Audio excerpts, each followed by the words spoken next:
கிறிஸ்துவுக்குள் பிரியமான சகோதர சகோதரிகளே, இயேசு கிறிஸ்துவின் இனிதான நாமத்தில் நான் உங்களை வாழ்த்தி வரவேற்கிறேன். இன்றைய தினம் நாம் தியானிக்க இருக்கிற வசனம் லூக்கா எழுதின சுவிசேஷம் 22ஆம் அதிகாரம் 14ஆம் வசனம். வேளை வந்தபோது அவரும் அவருடனே கூட 12 அப்போஸ்தலரும் பந்தியிருந்தார்கள். இன்றைய தினத்தை கட்டளை வியாழன் அல்லது பெரிய வியாழன் என்று சொல்வார்கள். தவக்காலத்தின் நாட்களை கடந்து புனித நாட்களை இந்த வாரத்தில் கொண்டாடுகிறோம். கடந்த ஞாயிறு குருத்தோலை ஞாயிறாக கொண்டாடினோம். பெரிய வியாழன் என்பது இயேசு சீசர்களோடு இரவு உணவு உட்கொண்ட நாள். மிக முக்கியமாக இது பஸ்கா விருந்து.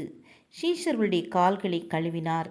ராஜாவாக வருவார் என்று நினைத்திருந்த சீடர்கள் சாதாரண மனிதனாக இயேசுவை பார்த்தார்கள்.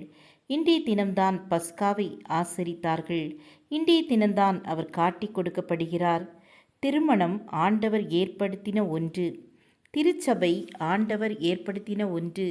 திருமுழுக்கு ஆண்டவர் ஏற்படுத்திய ஒன்று. திருவிருந்து ஆண்டவர் ஏற்படுத்தின ஒன்றாகும். அநேக விருந்துகள் காணப்பட்டாலும் பஸ்கா விருந்துதான் மேன்மையான ஒன்று. 1 கொரிந்தியர் 11ஆம் அதிகாரம் 23ஆம் வசனத்தில் தாம் காட்டி கொடுக்கப்பட்ட அந்த ராத்திரியிலே அந்த விருந்தை உண்டார்கள்.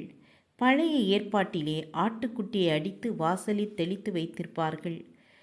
புதிய ஏற்பாட்டிலே இயேசு பஸ்காவை கொண்டாடினார். திருவிருந்து ஆராதனை ஆண்டவரை நினைவு கூறுகிற ஒரு ஆராதனை. 1 கொரிந்தியர் 11ஆம் அதிகாரம் 24-25 கூறப்பட்டுள்ளது.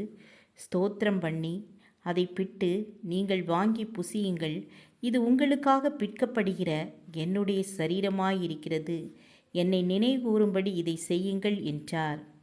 1 கொரிந்தியர் 11:26 ஆகையால் நீங்கள் இந்த அப்பத்தை புசித்து இந்த பாத்திரத்தில் பானம் பண்ணும் போதெல்லாம் கர்த்தர் வருமளவும் அவருடைய மரணத்தை தெரிவிக்கிறீர்கள் என்று எழுதப்பட்டுள்ளது.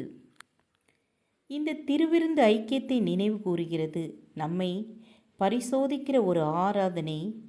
1 கொரிந்தியர் 11ஆம் அதிகாரம் 28ஆம் வசனத்திலே எந்த மனுஷனும் தன்னைத்தானே சோதித்தறிந்து இந்த அப்பத்தில் புசித்து இந்த பாத்திரத்தில் பானம் பண்ண கடவன், இந்த திருவிருந்து ஆராதனையில் பங்கு பண்ண கடவன் என்று எழுதப்பட்டுள்ளது. நாமும் இன்றைய தினத்திலே இருக்கிற திருவிருந்து ஆராதனையில் பங்கு பெறுவோம். பரிசுத்தமாய் வாழ ஒப்பு கொடுப்போம். ஜெபம் செய்வோம். கிருபையும் இரக்கம் நிறைந்த கர்த்தாவே, இன்றைக்கு பெரிய வியாழன் என்ற நாளை நாங்கள் கொண்டாடுகிறோம். இன்றைய தினத்திலே நீங்கள் கடைசியாக திருவிருந்து எல்லா சீடர்களுக்கும் கொடுத்தீங்க. அதுபோல் நாங்களும் ஆலயத்திற்கு சென்று திருவிருந்து ஆராதனையில் பங்கு பெற எங்களுக்கு உதவி செய்யுங்க. பரிசுத்தமாய் வாழ எங்களை ஒப்பு கொடுத்து ஜெபிக்கிறோம். இயேசுவின் நாமத்தில் பிதாவே, ஆமேன் ஆமேன். God bless you.